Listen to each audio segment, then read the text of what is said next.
wake up in the morning, love.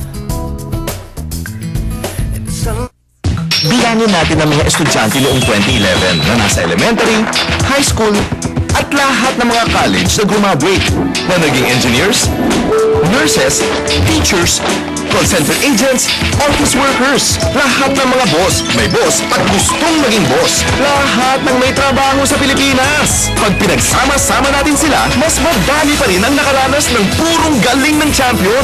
Mag-champion na rin kayo. Ang bagong #1 detergent sa Metro Manila. Lahat ng gamot sa headache, effective. Pero gutom ka, safe ba yan? Effective nga. Eh buntis ka, safe ba yan? Lahat ng gamot effective. Lahat ba safe? Ingat! Mag-Biogesic. Effective? Maingat magpagaling. Biogesic. Cheese Whiz! Sa Cheese Whiz, may lasang gusto namin. At may calcium milk goodness that has the same nutrients as a glass of milk. Kaya approve ko din. Cheese Whiz, sarap at sustansyang approve namin. Get a chance to win prizes with Coin Raider. Mula sa daang-daang sumulat sa Surf Mother's Day promo ang Surf Flores for You, isang maswerteng nanay ang bibigyang sorpresa ng kapamilya heartthrob na si Sian Lim. Isa si Jean Ramirez sa sumulat sa Surf Flores for You, isang online promo ng surf. At ang kanyang hiling ang mapasaya ang kanyang nanay na nagdurusa dahil sa sakit na colon cancer. Para sa akin, siya yung pinaka-the best na nanay. Lahat ginagawa niya para sa amin, para sa pamilya namin. Kahit alam namin hirap na siya, lahat kinakaya niya. Para matupad ang wish ni Jean para kay Nanay Kathleen, isang sorpresang bisita ang handog ng surf, si Sian Lim. Kitang-kita sa mata ni Nanay Kathleen ang saya noong makita niya si Sian Lim. Tumugtog at kumanta pa ito sa kanyang harapan. Bit-bit din ni Sian ang surf gift pack para kay nanay. At maging si Surf Buboy Bula, bumisita rin para mapasaya si nanay. Masaya talaga. Hindi ko kalain na ipapunta siya dito sa akin. Thank you very much. Hindi ko nararamdaman yung mga hirap ko, kundi yung kasiyahan ngayon na may bisita ko. Katuwang ni Sian sa pagpapaligaya. Mix, Colgate, #1 brand recommended by dentists.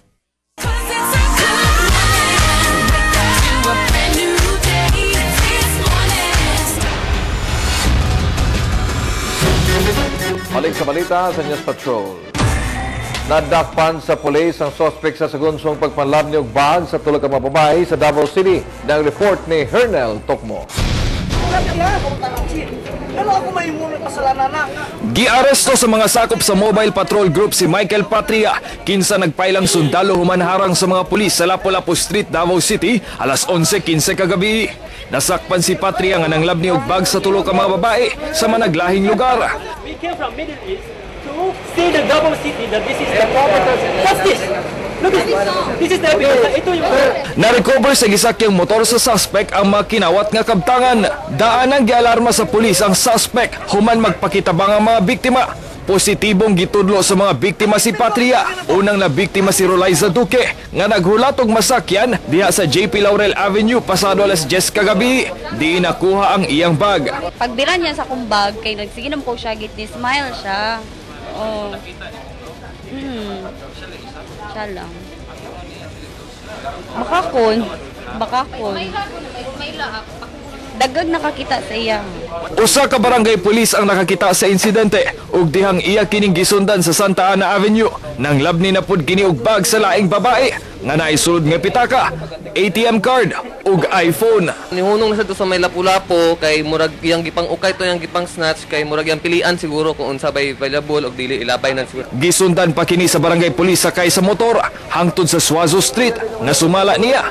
Nanglab ni nasab og bag sa babae nga pauli na sa ilang boarding house. Pauli naman may boarding house na mo and then nag-abot lang siya ambot.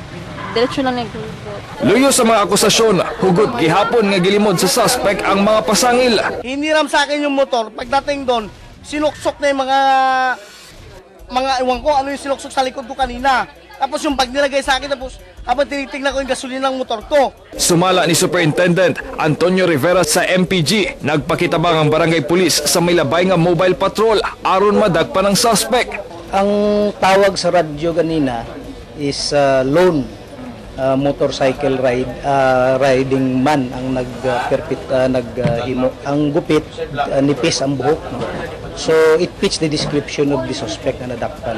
Out of 3 victim, 2 ka victim ang na-recover na ito mga items sa iyang posesyon. Gitanggong una sa DCPO ang suspect samtang ginahikay na ang kasong robbery.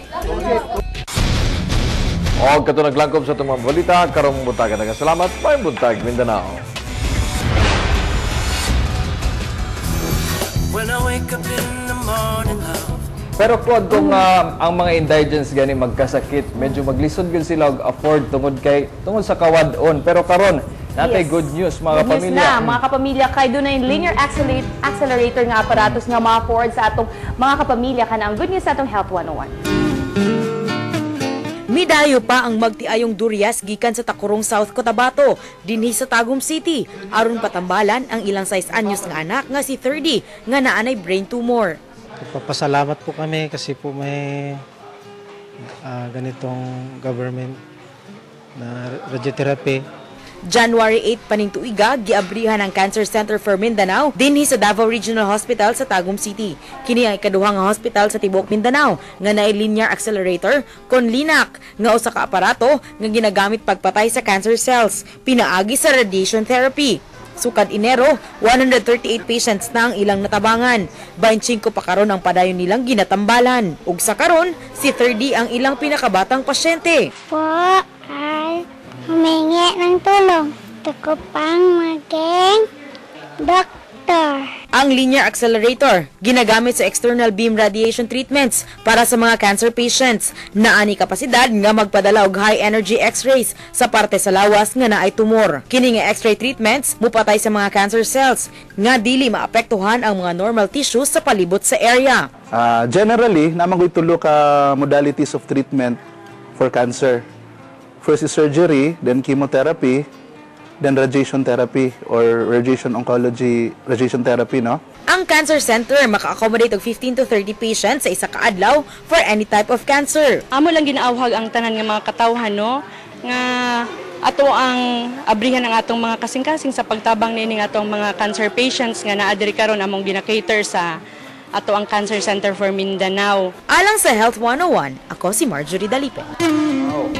Yan, good news gid Very high-tech na gyud no sa Tagum City. Pero unta kani unta matabangan ang mga cancer patients sa ilang para maayos sila silang sakit. Treatment nila. Yan, syempre karong mga panahon na daghan kay mga bata ang naay cancer at a very young age na deprived sila sa ilang right to live a normal life. Pero anyway, din sa Davao City na House of Hope kung asa dito sila ginatabangan. Okay. Kay Dr. Dolendo House of Hope sa may SPMC. And good morning po sa mga taga-SPMC. Good morning. Anyway, Facebook sa takalan mga kapamilya, i-post ng emergency preparedness tips aron makadaog mo sa atong papremyo nga on channel. O sa automatic emergency light.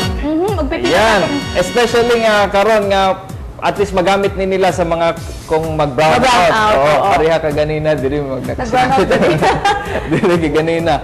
O magamit gani mga emergency light. Busa mga kapamilya, post na sa inyong mga emergency tips. Kung ikaw, Claude, kung ikaw ang kabuton, unsa ba emergency tip nga imong mahanyag? Mas basahan sa nako ang preparedness emergency preparedness tips sa mga kapamilya nen. Ana si CJC FUJ mag-andad daw siya og flashlight ug battery para kung mag-brown out na ipang ilaw. Og ingon sab si Earl Van Heer Ed Palina, magpuyo daplin sa sapa, magtigom siya og plastic. Nagpuyo daw siya daplin sa sapa. Nagpuyo daw siya daplin sa sapa. Nagpuyo siya daplin sa sapa, og syempre magtigom og mga plastic bottles in case nga motaas ang tubig baha og para na say makapyutan kung syempre mutaas gayong baha og medyo kusog-kusog ang sulog sa tubig kinahanglan gyud nga nay makapyutan, kinahanglan nay masakyan og para mulutaw sila og syempre emergency kit sama sa flashlight tambal og dilata. Tama kanina, Nel. Mopod lang akong unahon gid nga dapat na ako no kanang mga emergency kit na to. First aid kit importante pod para safe. Yes. Safe pod ang tibok pamilya og syempre ang flashlight. Dapat kumpleto tong emergency kit og kani basig pwede nimo lutaw dito kung makuhan man mo sa baha. Pero energetic kay sir na sa buntag tama. Swan na mulutaw na siya sa baha. Ito ba? Sige. Pero pasalamatan sa nato itong mga sponsors. Nel, una din na ang MAG sa damit na Michelle. Daghan salamat. Salamat po sa Hairs and Nails, Bodies and Face at Swally Facial Center, Kusma sa Clinic kay Dr. Roby Cosito.